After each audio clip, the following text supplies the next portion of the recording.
Jangan lupa like, komen, dan subscribe ya guys. Maxon Woo, si tabib ajaib. By Kiksen. Bab 15, otakmu bermasalah. Nelly, yang mana guru matematika? Tanya Maxon Woo lagi. Nelly Woo menunjuk ke depan. Di sana duduk seorang pria paruh baya dengan kepala datar.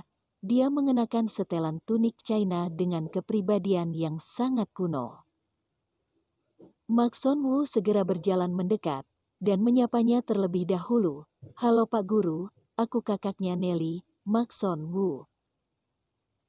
Guru itu mengangguk cepat. Kakaknya Nelly, halo juga. Prestasi Nelly selalu bagus. Khususnya simulasi ujian matematika terakhir kemarin dia mendapat nilai 146, peringkat pertama di seluruh sekolah. Iya, Nelly punya bakat matematika sejak kecil. Pak, aku ingin tanya, apakah dia bisa mewakili sekolah dan berpartisipasi dalam kompetisi matematika nasional untuk siswa sekolah menengah tahun ini? Maxon Woo bertanya. Guru berpikir sebentar, lalu mengangguk seraya berkata, sesuai kemampuannya sekarang, dia memang bisa ikut serta, tapi mengenai siswa yang ikut kompetisi matematika, sekolah secara khusus menugaskan seorang guru matematika untuk memberi bimbingan sebelum kompetisi, dan ini akan membutuhkan biaya yang banyak. Uang bukan masalah, senyum Maxon Woo. Baiklah. Aku akan segera mengkoordinasikan hal ini, angguk guru matematika. Di sebelah guru matematika ada gadis yang bernama Rose Wang tadi, dan orang tuanya, seorang wanita paruh baya dengan penampilan mewah. Pak, aku juga mau ikut serta, katanya cepat. Sepertinya Rose Wang ini mendengar pembicaraan mereka.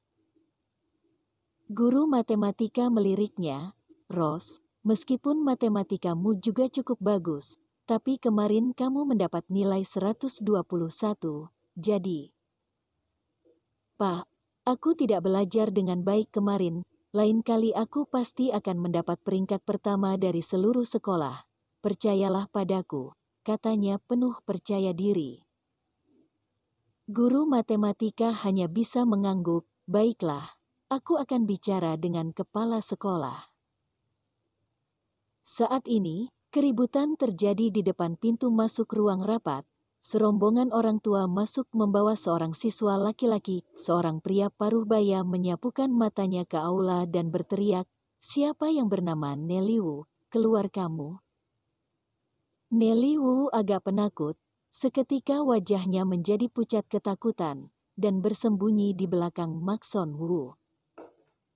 Mata Rose Wang bersinar. Dia segera menunjuk Nelly Woo dan berkata, itu Nelly Woo, ada apa kalian mencarinya? Pria paruh baya langsung mendekat, brengsek, berani merayu putraku, sampai membuat prestasi putraku menurun, dasar tidak tahu malu, mana orang tuanya, keluar. Maxon Woo sangat kesal, dia melirik pada siswa laki-laki yang hitam, pendek, dan gemuk di belakang pria paruh baya itu, dan berkata dengan dingin, perhatikan bicaramu, putramu begitu jelek, juga bodoh, apa adikku akan menyukainya? Semua orang terbahak-bahak begitu kata-kata ini dilontarkan. Pria paruh baya sangat marah, omong kosong, di mana jeleknya putraku, di mana letak bodohnya dia, kamu dari unit mana, siapa pimpinanmu, berani beritahu aku? Kamu dari unit mana? Siapa pimpinanmu? Maxon Woo balik bertanya. Aku dari kabupaten daerah, jawab pria paruh baya dengan senyum dingin. Ternyata dari kabupaten daerah, pantas saja sombong begitu. Memangnya kenapa? Yang namanya Nelly itu tidak tahu malu, berani merayu putraku, prestasi putraku dulu sangat bagus. Sekarang kamu lihat, pertama dari belakang di seluruh sekolah, seorang wanita paruh baya melompat keluar dan langsung mengumpat. Kedua orang ini berulang kali menghina Nelly Woo. Maxon Woo tidak tahan lagi dan berkata dingin, perhatikan kata-katamu. Pria parubaya mencibir sambil menunjuk Nelly Wu, di mana wali kelasnya, siswa seperti ini, cepat dikeluarkan. Maxon Wu sangat marah. Tangan kanannya sudah terkepal dan bersiap untuk memberi pelajaran pada orang ini. Tepat saat ini, seorang gadis cantik dengan kaki panjang masuk. Dia adalah Stella Zhu yang baru saja disembuhkan Maxon Wu belum lama ini. Di belakang Stella Zhu, ada seorang gadis yang mengikuti, keduanya mengobrol dan tertawa. Stella Zhu langsung mengenali Maxon Wu, matanya berbinar. Tuan Wu, dia segera mendekat dengan gembira. Nona Zhu, kenapa kamu di sini? Tanya Maxon Wu begitu melihatnya. Adik sepupuku pindah ke SMA 1, aku mengantarnya ke sini. Wajah pria parubaya yang semula sombong tiba-tiba menjadi tertegun ketika melihat Stella Zhu, lalu sangat terkejut dan bertanya, Anda adalah nona besar. Stella Zhu menatapnya dengan heran, lalu bertanya, siapa kamu? Oh, aku Jordi Wang, yang bertanggung jawab atas Biro Pertanahan dan Sumber Daya Pemerintah Daerah. Waktu itu Tuan Besar Zhu datang melakukan inspeksi di daerahku, kita pernah bertemu. Stella Zhu tidak dapat mengingat orang ini sama sekali. Keluarga Zhu mereka adalah keluarga terkemuka di ibu kota provinsi, dan ayahnya terkenal di kota, sama sekali tidak akan menganggap penting orang dari biro kecil. Dia hanya sebentar dan tidak menghiraukannya, malah berbicara dengan Maxon Wu. Tuan Wu, tak disangka bisa bertemu Anda di sini, sungguh mengejutkan. Melihat Stella Zhu begitu sopan terhadap Maxon Wu, hati Jordi Wang terkesiap dan berpikir, siapa dia sebenarnya? Aku datang menghadiri pertemuan orang tua siswa dan guru, lalu bertemu dengan orang yang tak punya akal sehat yang mengaku dari kantor pemerintah daerah. Hehe, apakah orang dari pemerintah daerah sekarang begitu tidak bermutu? Kalau begini, bagaimana bisa mengurus Kabupaten Mingyang? Ujar Maxon Wu. Jordi Wang ketakutan sampai kakinya lemas dan wajah pucat, alis cantik Stella Zhu terangkat. Dia menatap marah pada Jordi Wang, bagaimana ayahku membimbing kalian tidak boleh mengintimidasi orang dengan kekuasaan, apa kamu anggap itu angin lalu? Jordi Wang hampir menangis, dia segera berkata, Nona besar, ini salah paham, salah paham. Benarkah, bukankah kamu bilang, adikku merayu putramu? Tanya Maxon Wu dingin. Jordi Wang segera berkata, tidak ada hal seperti itu, putraku sendiri yang tidak mampu. Dia melihat Nelly cantik dan ingin mengejarnya, tapi Nelly menghabiskan semangatnya untuk belajar dan tidak menggubrisnya. Putraku yang tidak berguna ini menjadi sedih. Akhirnya prestasinya mulai menurun.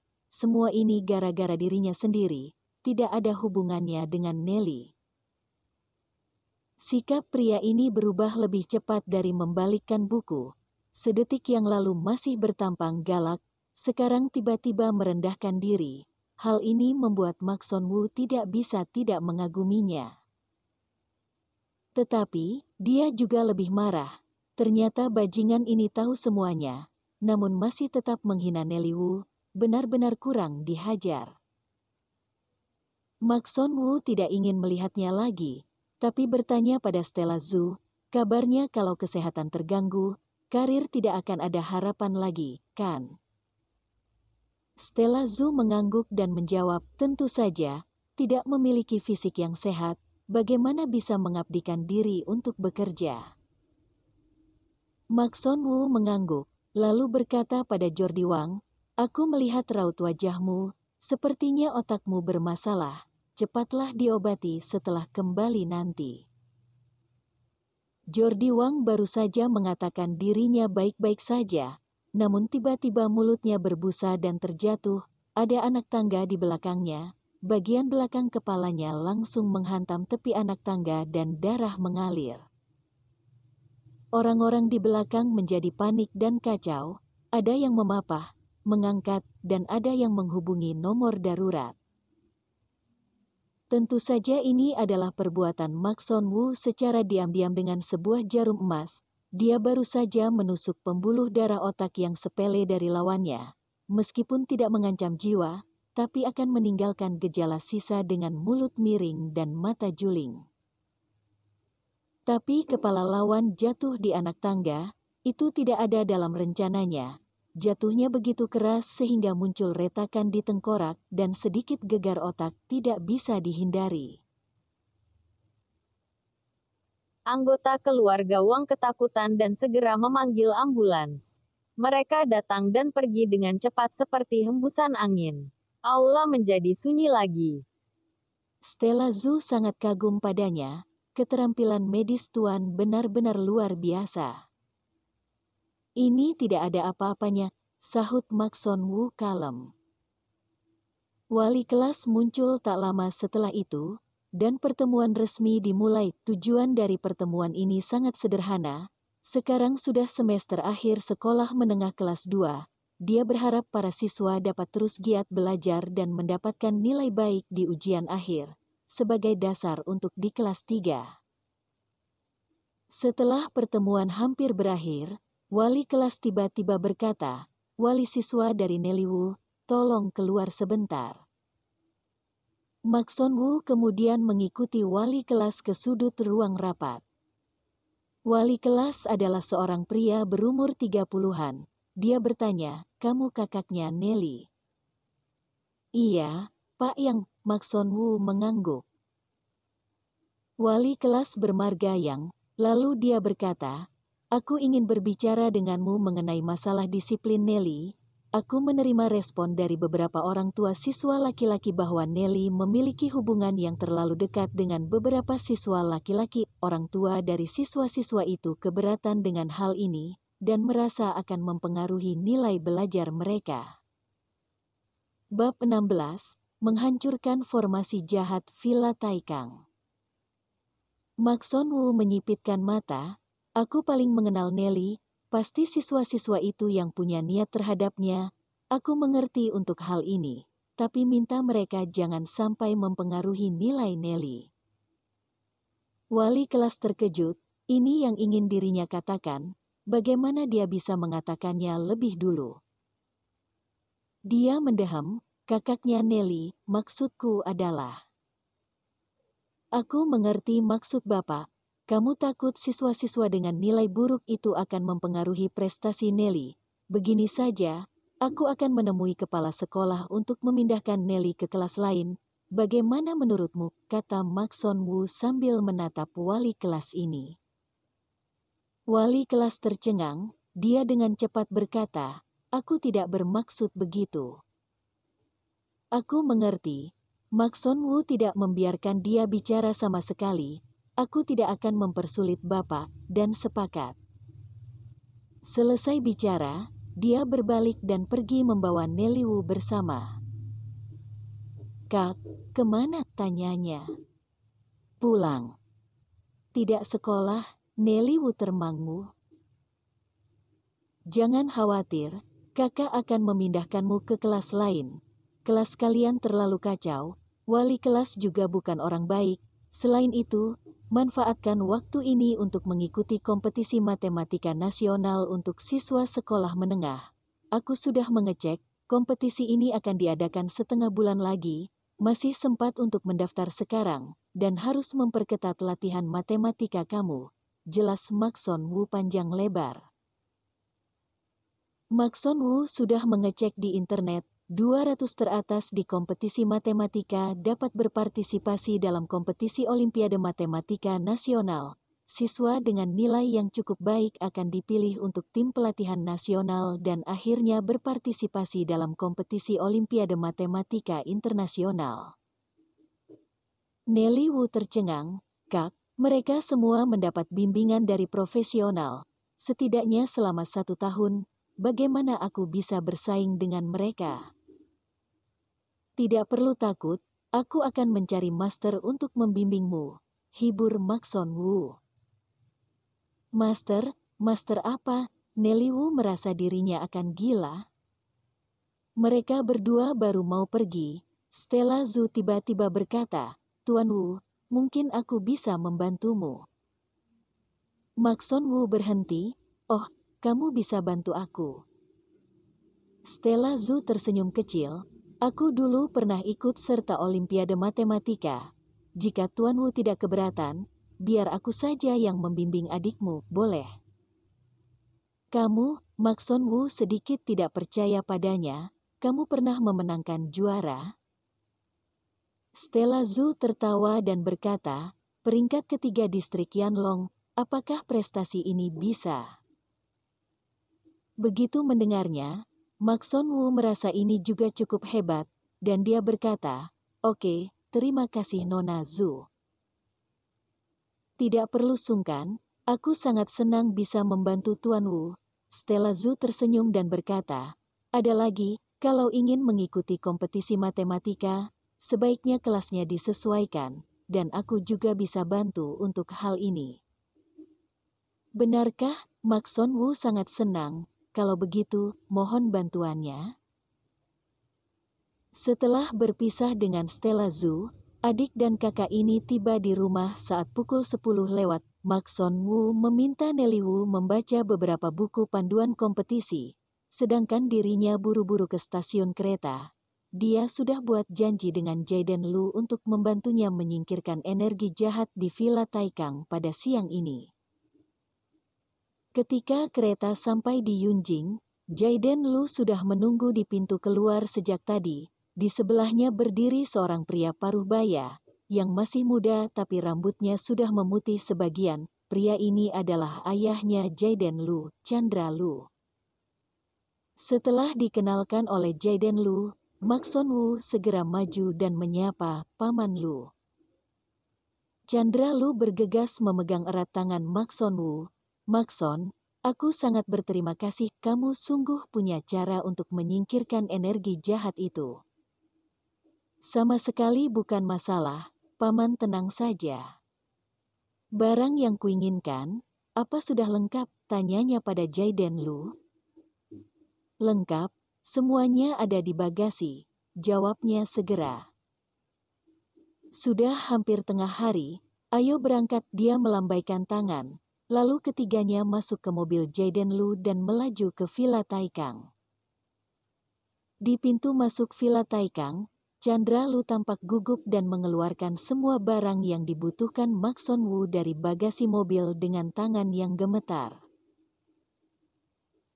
Maxon Wu santai saja, dia mengeluarkan cinnabar, bubuk gula badak, dan lainnya, lalu dibuat pasta dengan air mata sapi, kemudian membuat kuas jimat dari bulu mata sapi. Segera, semuanya sudah siap, dia mengeluarkan kertas jimat dan menggambar simbol yang aneh dan rumit di kertas jimat.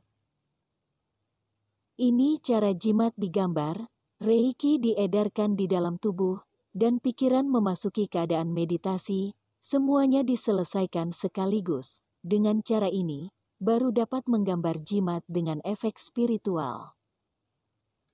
Jika tidak tahu menggambar jimat, akan mengusik hantu dan membuat dewa tertawa. Jika tahu menggambar jimat, akan mengejutkan hantu dan dewa. Keterampilan menggambar jimat Maxon Wu bersumber dari bab pembuatan jimat di seni surga, bumi, neraka, dan alam baka, dengan energi murni langit dan bumi, menarik kebenaran langit bumi, untuk menghancurkan semua kejahatan. Setelah menggambar jimat, mata dimensi Maxon Wu dapat melihat lapisan aura jimat yang luar biasa. Dia sangat puas dan bertanya, "Para pekerja belum datang?" Sebelumnya dia meminta Jaden Lu mencari 20 pekerja, dan harus membawa peralatan penggalian untuk menggali guci yang ada di dalam tanah. "Mereka akan segera sampai," sahut Jaden Lu. Maxon Wu mengangguk dan lanjut menggambar jimat. Tidak lama kemudian, 20 lembar jimat telah selesai. Wajahnya sedikit pucat saat ini. Ternyata menggambar jimat ini sangat menguras energi, juga menggambar begitu banyak sekaligus. Dia sedikit tidak tahan. "Kamu tidak apa-apa?" tanya Jaden Lu cepat. Tidak apa-apa, cukup istirahat sebentar, jawab Maxon Wu sambil mengibaskan tangannya. Mumpung belum ada orang lain, dia bertanya pada mereka, Paman Lu, apakah keluarga Lu kalian pernah menyinggung seseorang yang hebat? Dalam berbisnis, sulit terhindar dari tidak menyinggung orang lain, tapi tidak sampai terjadi kontradiksi besar, Chandra Lu tersenyum pahit. Kalau begitu, apakah kamu pernah berhubungan dengan orang yang bisa ilmu jahat? Chandra Lu berpikir sebentar, lalu berkata, tidak ada, dulu aku tidak percaya semua ini. Kemudian, terjadi sesuatu di Villa Taikang, aku telah mencari ahli yang tidak sedikit, menghabiskan uang banyak, tapi tidak ada yang bisa menyelesaikan masalah ini. Berbicara sampai di sini, dia dengan cepat berkata, Maxon, jangan khawatir, kamu telah membantu paman, aku pasti akan memperlakukanmu dengan adil. Maxon Wu mengibaskan tangannya, masalah kecil, Jaikel Aklalah sahabatku, sudah seharusnya aku bantu dia. Tepat saat ini, pekerja telah tiba. Maxon Wu meminta Jaiden Lu membagikan 20 lembar jimat kepada pekerja dan menaruhnya di dada mereka. Setelah itu, dia menggambar 2 lembar lagi, agar Jaiden Lu dan Chandra Lu masing-masing membawa jimat tersebut. Jimat ini dinamakan jimat pelindung kebenaran, dapat menghindari serbuan roh jahat dan menjaga pikiran agar tidak terkecoh. Semua orang sudah memiliki jimat pelindung dan segera mulai menggali. Pertama yang harus digali adalah guci besar di villa bagian puncak gunung yang berisi jasad ibu hantu. Semuanya datang ke lokasi dan menggunakan mesin untuk menelusuri. Maxon Wu berdiri tidak jauh untuk berjaga-jaga. Jaiden Lu datang mendekat dan sikapnya terhadap Maxon Wu ada perubahan yang jelas. Dia tidak memanggil Maxon lagi, tapi menjadi Kak Maxon. Kak, aku berunding dengan Clarice kemarin, dan keluarga Tang bersedia bekerja sama dengan kami. Mereka akan menginvestasikan 2 miliar, juga menggunakan koneksi keluarga Tang untuk membantu keluarga Lu memulai kembali Villa Taikang. Bagus, selama Villa Taikang dapat dipasarkan, kalian bukan hanya bisa melunasi hutang, tetapi juga menghasilkan uang, Maxon Wu berkata. Aku tidak menduga, ternyata Kak Maxon adalah seorang ahli, keluh Jaiden Lu. Aku juga kebetulan telah mempelajari formasi jahat semacam ini keberuntungan kamu, ujar Maxon Wu. Jaiden Lu terkekeh, Kak, apakah Nona Tang benar-benar pacarmu? Maxon Wu memutar matanya, menurutmu, tentu saja bukan, aku baru keluar dari penjara. Apa mungkin seorang nona besar dari keluarga terkemuka akan menyukaiku? Jaiden Lu mengeluh, sayang sekali Kak, meski kamu punya keahlian, tapi sesuai dengan pengaruh keluarga Tang, mereka paling mementingkan status dan kedudukan. Maxon Wu tidak pernah memikirkan hal ini sama sekali.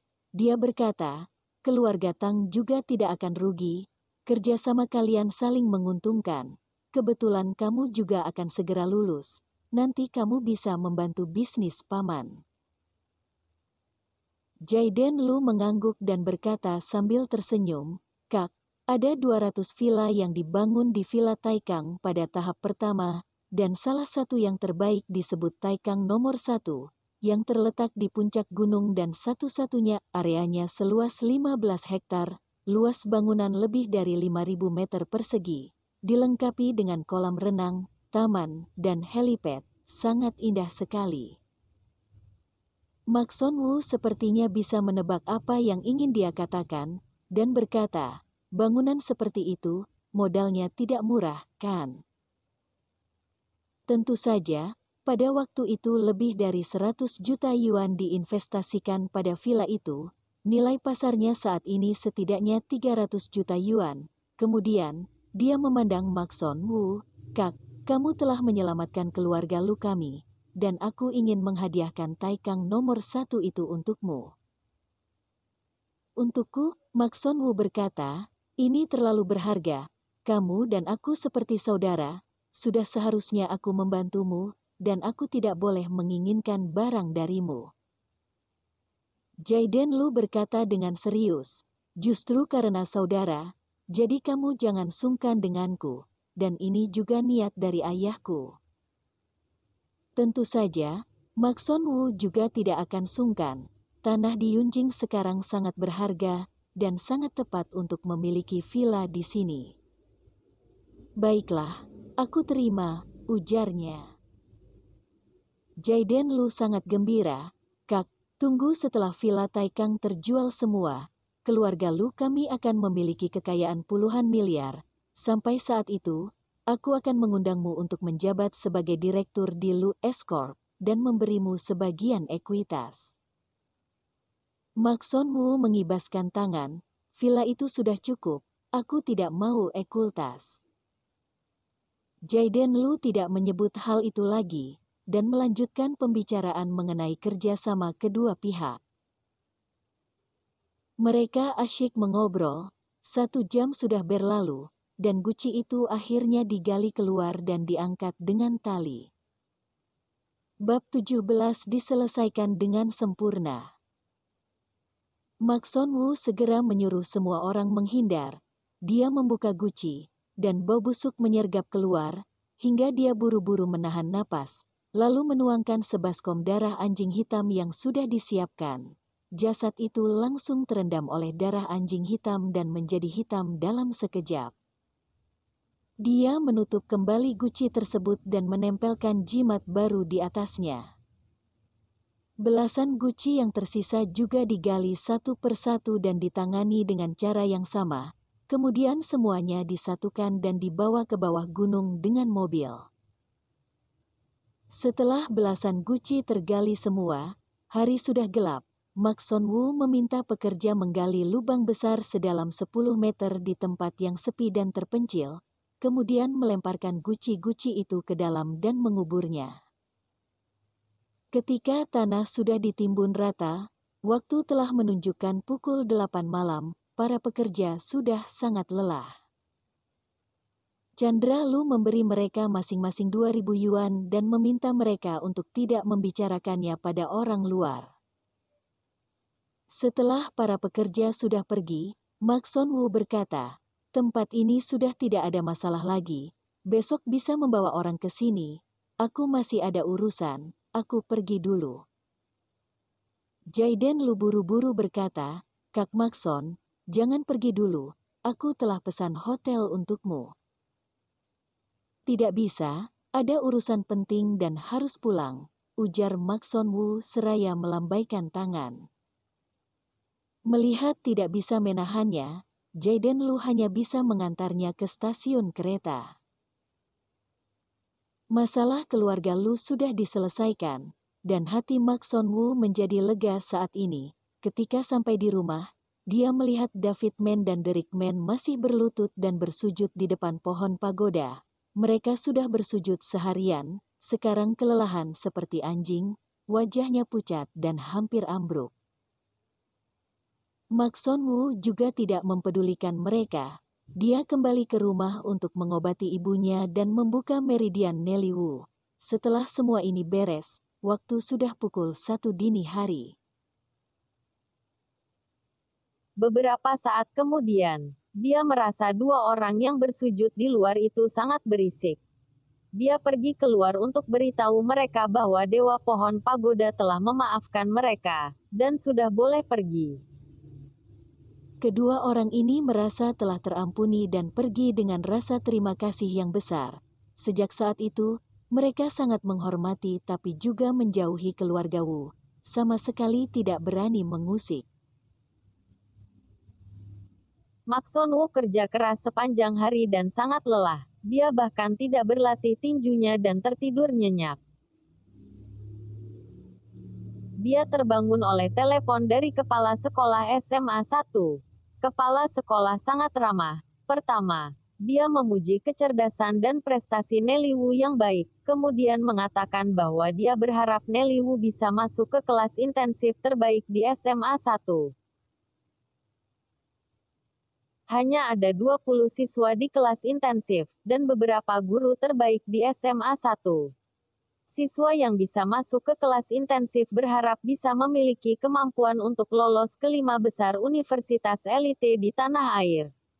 Maxon Wu mengungkapkan rasa terima kasih dan mengatakan bahwa Nelly Wu sedang tidak enak badan akhir-akhir ini. Karena itu tidak dapat kembali ke sekolah untuk beberapa waktu. Kepala sekolah mengatakan itu bukan masalah dan bisa ke sekolah kapan saja. Setelah menutup telepon, Maxon Wu mencium wangi masakan. Dia melihat jam, ternyata sudah pukul 12 siang. "Kak, ayo makan," panggil Nelly Wu dari luar pintu. Segera, dia buru-buru berpakaian dan pergi ke ruang tamu. Nelly Wu benar-benar tidak pergi ke sekolah, tetapi dia tidak menyia-nyiakan waktunya.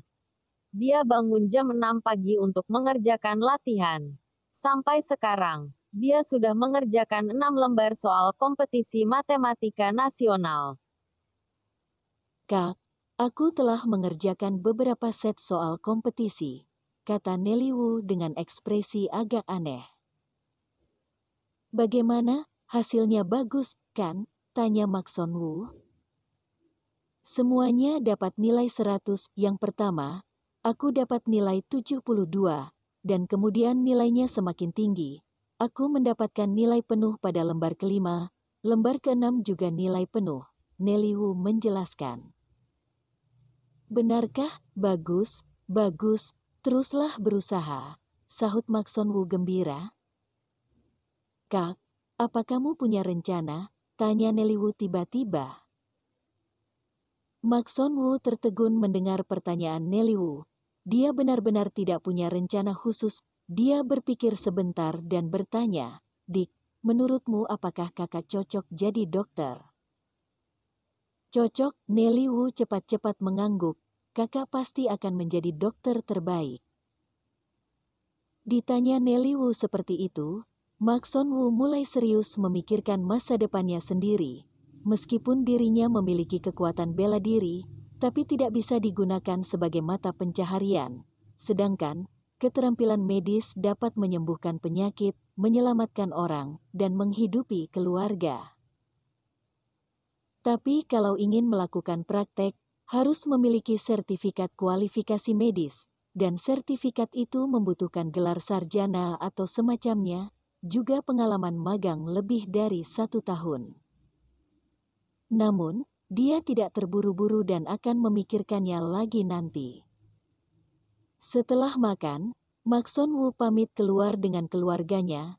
Dalam perjalanan kali ini, dia akan pergi ke kota lain. Sewaktu dia dibebaskan dari penjara, Jerry Lee memberinya sebuah catatan dengan alamat dan nomor telepon tertulis di atasnya. Katanya ada anggota keluarga seorang pengusaha besar yang menderita penyakit aneh, dan berharap dia punya waktu untuk pergi melihat. Dalam catatan itu tertulis alamat yang bersangkutan ada di kota Hai, sebuah perusahaan bernama Lianxiang Media. Dia memiliki waktu luang untuk beberapa hari ini dan memutuskan untuk menengok pasien itu. Jadi, dia menghubungi nomor tersebut dan suara seorang pria tua terdengar dari ujung telepon sana. "Maaf, Anda mencari siapa?" tanya lawan bicara sangat ramah. "Aku bermarga Wu, Jerry Lee yang memintaku untuk mengobati pemilik nomor telepon ini," jawab Maxon Wu. "Mohon tunggu sebentar, aku konfirmasi dulu," balas pria tua. Semenit kemudian, pria tua berkata dengan ramah, "Ternyata Tuan Wu, Tuan Besar akan datang sebentar lagi." Setelah menunggu sekitar 2 menit, sebuah suara yang penuh terdengar. "Tuan Wu, halo, aku adalah Agung Ren, kamu akhirnya menghubungiku." "Tuan Ren, apakah kesehatanmu yang bermasalah?" tanya Maxon Wu. Bukan, tapi putriku, mengenai kondisinya, akan kita bicarakan setelah bertemu." "Tuan Wu ada di mana sekarang?" tanya lawan bicaranya. Maxon Wu melirik jam, kalau ada waktu, kita bertemu saja hari ini. Baik, kalau begitu jam 5 sore, kita bertemu di Hotel Tianlong. Setelah kedua pihak sepakat dengan waktu dan tempat bertemu, Mak Sonwoo menutup telepon, lalu menghentikan sebuah taksi. Kalau naik kereta cepat, kira-kira perlu 2,5 jam untuk sampai ke kota Hai. Kota Hai, juga dikenal sebagai kota sihir, adalah kota metropolitan internasional yang terkenal, bahkan lebih makmur dari Yunjing, tempat berkumpulnya orang-orang kaya. Waktu 2,5 jam terasa agak panjang. Mak Sonwoo berselancar di ponselnya dengan bosan. Kereta telah melaju sekitar 1 jam. Tiba-tiba suara panik terdengar dari penyiaran kereta. Penumpang sekalian, ada penumpang berusia tinggi di kabin kelas bisnis yang tiba-tiba sakit. Kondisinya sangat kritis. Jika ada dokter di sini, silakan ke kabin kelas bisnis untuk membantu kami memberikan pertolongan. Aku ulangi sekali lagi. Mendengar siaran itu, Mak Sonwoo langsung berdiri tanpa ragu dan melangkah lebar ke kabin kelas bisnis.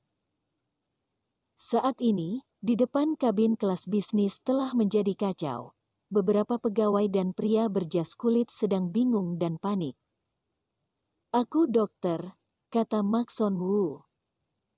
Mata orang-orang ini bersinar dan segera memberi jalan. Salah satu gadis muda berblazer yang berparas cantik segera membawa Mak Sonwoo ke dalam kabin. Saat ini, seorang pria tua dengan rambut putih terbaring di kursi besar.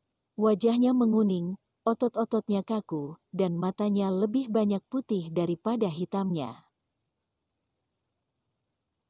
Mak Sonwoo meliriknya, lalu menggunakan mata dimensinya melihat bagian otak dan menemukan tumor telah tumbuh di otaknya. Tumor telah menyusup ke jaringan otak dan sekitarnya. Seharusnya sudah mencapai titik kritis sekarang, sehingga menyebabkan pria tua mengalami kondisi seperti sekarang ini. Dia masih belum bicara. Seorang pemuda masuk dan berkata dengan keras, "Aku kepala dokter bedah otak, kalian minggir. Biarkan aku melihat kondisi pasien." Orang ini tidak ramah sekali. Dia sudah berteriak-teriak begitu masuk. Sama sekali tidak menganggap Mak Sonwoo yang datang lebih dulu. Karena itu, Mak Sonwoo menyingkir ke samping. Dia ingin melihat bagaimana orang ini akan menanganinya. Pemuda ini sangat kurus, tidak tinggi, dan berkulit gelap. Dia memeriksa sebentar, tampak serius, dan berkata, "Pasti ada masalah di otaknya, tapi aku tidak bisa memastikannya sekarang. Setelah sampai perhentian berikutnya, segera turunkan pasien ini untuk ditolong di rumah sakit terdekat, mungkin masih ada kesempatan." Wanita berblazer itu menjadi pucat dan bertanya, "Dokter, apakah kakekku baik-baik saja?" "Aku tidak bisa pastikan," pemuda itu menggeleng. Dia tidak mampu bertahan untuk 5 menit lagi. Mak Sonwoo akhirnya bersuara, jika tidak mendapat pertolongan tepat waktu, napasnya akan segera berhenti. Bab 18, Nona, kamu kekurangan pria. Pemuda ini duduk di area tempat duduk yang tidak jauh dari kabin kelas bisnis. Dia juga yang pertama kali mendengar siaran itu. Namun, sebagai orang yang egois, dia tidak langsung bertindak. Lagi pula menyembuhkan penyakit dan menyelamatkan orang itu juga ada risikonya. Apalagi juga tidak akan ada imbalannya. Tapi ketika pintu kabin dibuka, dia melihat wanita cantik berblazer ini, juga Vacheron Konstantin senilai 800 ribuan yuan di pergelangan tangannya. Dia langsung semangat, mengikuti Mak Sonwoo ke kabin, dan berinisiatif untuk memberi pengobatan pada pria tua itu. Inilah yang disebut baru berusaha jika bisa mendapatkan keuntungan, sekalipun dia tidak bisa mengobatinya, namun bisa memberikan kesan yang baik di hati wanita cantik ini. Kata-kata Mak Sonwoo membuatnya tidak senang. Dalam hati dia berpikir, siapa orang ini? Dia mengamati Mak Sonwoo dan berkata, "Anak muda, Kalau tidak mengerti jangan sembarangan bicara, tidak ada yang tahu dengan kondisi otaknya. Harus menggunakan bantuan mesin baru bisa menetapkan penilaian. Kamu bilang dia tidak bisa bertahan 5 menit lagi. Atas dasar apa? Wanita berblazer juga memandang Mak Son Woo dengan gugup, ingin mendengar bagaimana dia menjawabnya. Lebih baik bertindak daripada bicara saja. Aku punya cara untuk membuat orang tua ini sadar. Dengan begitu, dia akan memiliki waktu yang cukup untuk pergi ke rumah sakit dan mendapat pengobatan, kata Mak Son Woo. Kamu punya cara, kamu begitu muda, masih mahasiswa kedokteran, kan? Atau, kamu seorang dokter, sinis pemuda itu? Aku seorang tabib, sahut Mak Son Woo. Aku seorang dokter keliling, kata Mak Son Woo lagi. Dokter keliling, ujar dokter muda dengan wajah meremehkan. Dia melihat wanita cantik berblazer itu. Nona, dokter keliling dan penipu tidak beda jauh. Jangan percaya omongannya. Kalau ada kesalahan sampai pasien menjadi parah, sudah terlambat untuk menyesalinya. Seorang pemuda di samping marah hingga wajahnya membiru dan berteriak pada Mak Son Woo, penipu, cepat pergi dari sini. Alis Mak Son Woo mengernyit dalam, penipu, aku mendengar dari siaran bahwa ada orang lagi kritis, baru kemari untuk melihat keadaannya. Saat ini kondisi orang tua ini tidak optimis, secara kasarnya, dia tidak akan hidup dalam 5 menit lagi. Kamu berani bicara sembarangan lagi, pemuda itu sangat marah dan menarik kerah baju Mak Son Woo. Mak Son Woo tidak ingin berkonflik dengannya. Dia mundur keluar pintu kabin dan berkata dengan dingin. 2 menit lagi, mulutnya akan berbusa. 3 menit lagi, anggota tubuhnya akan membiru, tidak dapat menahan kencing dan buang air besar, itu saja. Setelah mengatakannya, dia kembali ke tempat duduknya sendiri tanpa berpaling lagi. Dia sangat kesal, dirinya berniat baik untuk pergi memeriksa pasien, tapi malah dianggap penipu. Sulit sekali menjadi orang baik di zaman sekarang. Begitu Mak Son Woo pergi, dokter muda langsung mendengus dan berkata, penipu seperti ini benar-benar menyebalkan. Kalau bukan aku yang langsung membongkarnya, akibatnya tidak bisa dibayangkan. Wanita berblazer tampak khawatir. Dia masih belum menyerah dan bertanya, terima kasih. Bisakah kamu meringankan kondisi kakekku sebelum kereta tiba di stasiun? Dokter muda mengeluh, kalau di rumah sakit, mungkin aku punya cara, tapi di sini tidak ada peralatan dan obat-obatan, aku juga tak berdaya. Dia baru selesai bicara, tubuh pria tua itu tiba-tiba gemetar, mulutnya mulai berbusa, dan giginya terkatup rapat, sangat menakutkan. Wanita cantik berblazer menjerit, kakek, ada apa denganmu? Pemuda itu juga terkejut, bagaimana ini, kakek benar-benar mengeluarkan busa. Ini semua karena bajingan itu yang bicara sembarangan, aku akan pergi mencarinya. Berhenti, wanita cantik berblazer tiba-tiba menjadi sangat tenang dan menghentikan si pemuda. Dia memperhatikan kondisi pria tua, tiba-tiba berkata, kita pergi undang tuan itu kemari. Apa, undang dia? Pemuda ini dengan wajah tidak rela, dia seorang penipu? Diam, wanita cantik berblazer melotot padanya, jika dia hanya orang biasa, omongannya tidak mungkin akan begitu tepat, ikut aku undang dia, dan minta maaf dengannya. Hati pemuda tersentak, mungkinkah dia benar-benar master medis? Sejak kecil sampai dewasa, dia tumbuh besar di bawah otoritas kakaknya dan tidak berani melawan perintahnya, jadi dia mengikutinya pergi mencari Mak Son Woo. Wajah dokter muda menjadi muram dan tidak stabil, bagaimana bisa omongannya begitu tepat, mungkinkah dia sungguh mengerti ilmu pengobatan, mustahil, dirinya bahkan tidak melihatnya, dan dokter keliling itu bisa? Tidak lama setelah Mak Son Woo duduk, Kedua kakak dan adik itu membawa pegawai kereta dan buru-buru menemukan Mak Son Woo. Kabin kelas 2 lebih sesak, mereka membungkuk dalam-dalam pada Mak Son Woo terlebih dahulu. "Maaf, kami yang telah salah paham pada Anda," ujar wanita cantik berblazer yang berdiri di sisi depan. Mak Son Woo sedang membaca majalah. Tanpa mengangkat kepalanya dia berkata santai, "Tidak apa-apa, aku cuma penipu dan tidak mengerti ilmu pengobatan. Tuan, kami memang bersalah. Tapi mohon Anda selamatkan kakekku. Aku, Marisa Wei akan sangat berterima kasih." Wanita itu hampir menangis setelah selesai bicara dan matanya penuh dengan permohonan. Mak Son Woo paling takut wanita menangis, terutama wanita cantik. Dia menghela napas dan berkata, "Bawa jalan." Marisa Wei sangat gembira dan segera pimpin jalan di depan. Ketika datang ke kabin kelas bisnis lagi, anggota tubuh pria tua benar-benar telah membiru, sama seperti yang dikatakan Mak Son Woo. Mak Son Woo tidak keberatan sama sekali. Dia melihatnya sebentar, mengeluarkan sebatang jarum emas, menyusuri celah tempurung kepala dan menusukkannya di mana tumor itu berada.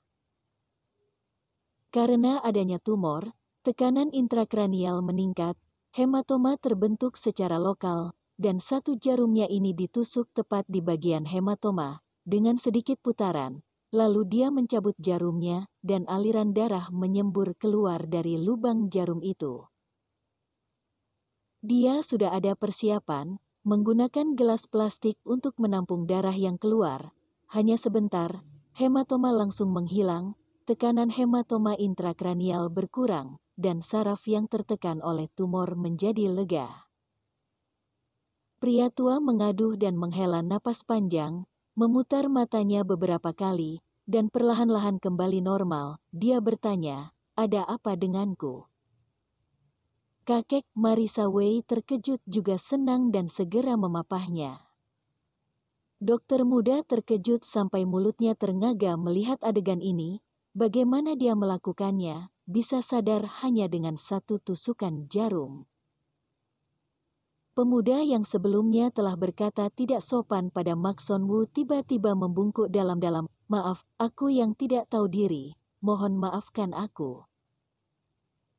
Mak Son Woo tidak peduli padanya dan berkata pada wanita cantik berblazer, "Aku hanya meringankan sakitnya untuk sementara. Setelah sampai kota Hai, bawa dia ke rumah sakit untuk melakukan pemeriksaan." Marisa Wei sekali lagi mengucapkan terima kasih dan bertanya, "Tuan, penyakit apa yang diderita kakekku?"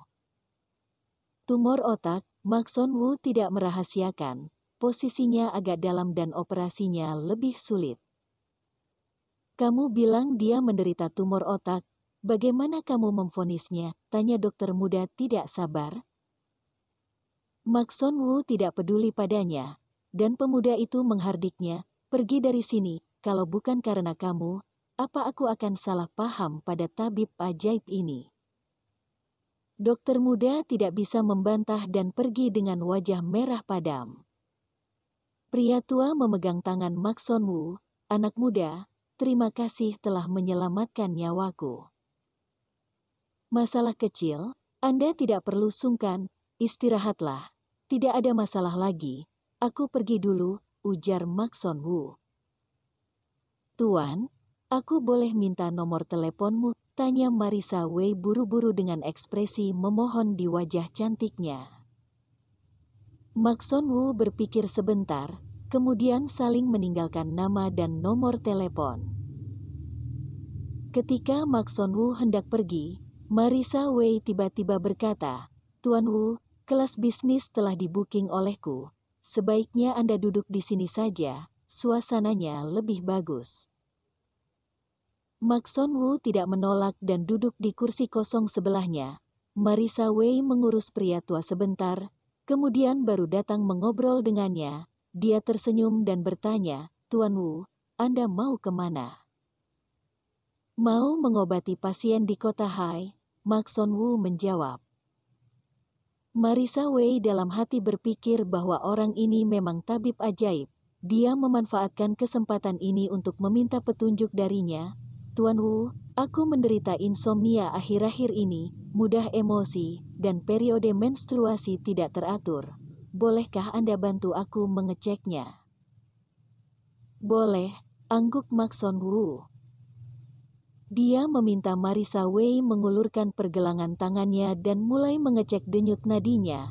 Saat ini, dia tidak melihat tubuhnya dengan mata dimensi, hanya menilai kondisi fisiknya berdasarkan denyut nadi. Setelah mengecek denyut nadinya, dia berkata, bukan masalah serius, cuma perlu banyak istirahat. Tidak ada masalah, Marisa Wei sedikit tidak mengerti.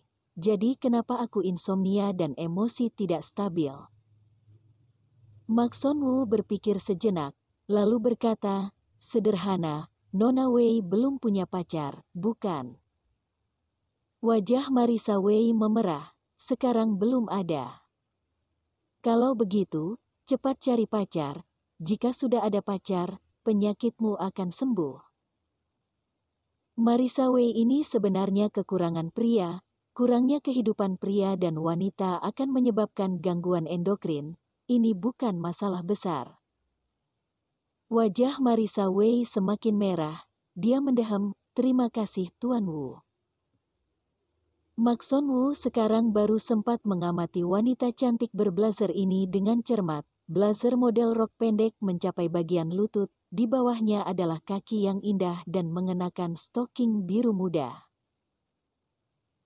Ketika mengobrol dengan Maxon Wu, dia melepas jasnya dan memakai kemeja putih di dalamnya, tapi tetap tidak bisa menyembunyikan bentuk tubuhnya yang membuat orang iri. Dilihat dari cara berpakaiannya, sifat wanita cantik ini lebih tradisional dan konservatif. Selama mengobrol, Maxon Wu jadi tahu jika pemuda yang minta maaf sebelumnya bernama Sandy Feng, dan pria tua bernama Zebe Feng adalah kakeknya dari pihak ibu. Orang tuanya sudah meninggal sejak dia kecil dan tumbuh besar di bawah asuhan kakeknya. Selain 3 orang ini di kelas bisnis, masih ada beberapa pengiring, seperti pengawal, yang mengenakan jas hitam dan bertampang serius. Dari hal ini dapat dinilai, kalau Marisa Wei ini bukan hanya orang sederhana, tapi juga sangat terhormat. Dia mengecek nama Zebe Feng di internet, dan benar saja, dia menemukan bahwa orang ini adalah ketua komisaris Yuanshan Corp, konglomerat kota Hai dengan kekayaan bersih lebih dari puluhan miliar yuan. Marisa Wei juga tidak sederhana. Dia adalah direktur Yuanshan Corp, CEO perusahaan Shanghai Media di bawah bendera Yuanshan Corp, dan merupakan pengusaha muda terkenal di tanah air.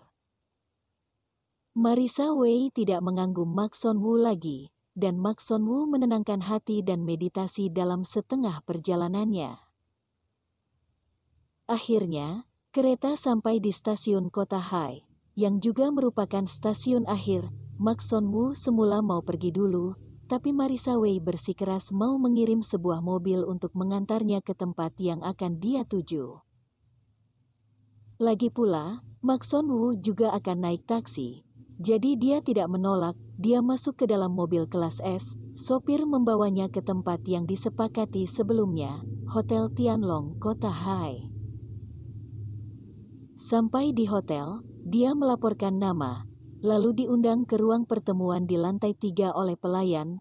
Di dalam ruangan, duduk seorang pria paruh baya, berusia awal 50-an, kepala botak, seorang pria gemuk dengan senyum di wajahnya. Dia berdiri untuk menyambutnya. Tuan Wu, akhirnya kita bertemu. Maaf, membuatmu menunggu lama. Maxon Wu mengangguk. Tidak, aku juga baru sampai. Orang ini adalah Agung Ren dan dia menyilakan Maxon Wu duduk. Pasiennya tidak datang, tanya Maxon Wu. Putri kesayanganku tidak bersedia datang. Dia sibuk dengan urusan pekerjaan, jawab Agung Ren seraya tersenyum. Ceritakan kondisinya, minta Maxon Wu. Putriku mulai benci laki-laki sejak dia berumur 15 tahun. Tidak peduli betapa tampannya anak laki-laki tersebut, dia tidak tertarik. Selain itu, begitu dia melakukan kontak fisik dengan seorang pria, dia akan langsung muntah. Aku telah mencari banyak dokter ahli untuk mendiagnosa, tapi mereka semua tidak berdaya. Agung Ren menjelaskan. Aku dengar dari teman lama, penyakit lama dia selama bertahun-tahun telah disembuhkan oleh Tuan Wu di penjara, jadi aku minta dia mengenalkanmu padaku, kata Agung Ren. Hati Mak Son Wu tersentak, tidak bisa menyentuh pria, dan akan muntah begitu disentuh. Dia tiba-tiba teringat sebuah kasus penyakit, mungkinkah dia memiliki fisik jenis itu? Ditunggu bab selanjutnya ya. Semoga kalian terhibur, dan jangan lupa dibantu like dan subscribe-nya ya. Terima kasih sudah menonton.